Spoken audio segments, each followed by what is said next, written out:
Ja historia se si u vodhën shqiptarët. Jo me thik, jo natën, por me firmë, me tender, me mesazhe në telefon dhe me pushtet. Tuneli i Llogaras, një nga projektet më të mëdha të infrastrukturës, vlera 18.9 miliard lek. Paratë e taksave që paguajmë të gjithë ne. Në maj të vitit 2021, vetëm 3 ditë para se Evis Berberi të emërohej drejtori i Autoritetit Rrugor Shqiptar, ai merr një mesazh nga Belinda Balluku. Një mesazh jo thjesht urimi, por një betim besnikërie. Kjo është çështja nga e cila varet e ardhmja ime, e jotja dhe e shumë të tjerëve.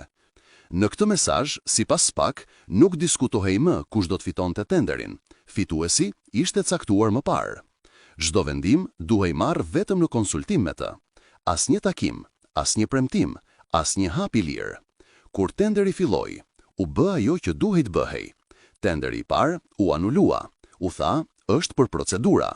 Por bisedat e zbardhura tregojnë urdhrin e drejtë për drejtë. Skualifikoi të gjithë, e mbyllët, duhet sot. Dhe ashtu u bë. Pastaj filloi tenderi i dytë. Këtë herë gjithçka ishte e qartë. Fituesi duhej të ishte bashkimi i 2 kompanive turke.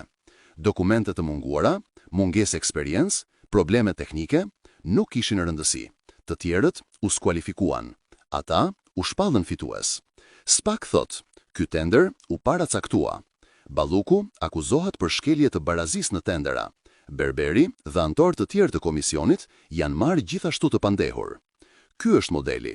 Kështu vidhen miliardat. Jo me dhunë, por me mesazhe. Më thuaj kur ta mbyllim.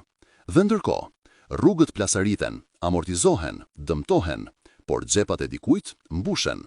Kjo nuk është thjesht një aferë. Kjo është arsyeja pse Shqipëria nuk ec përpara.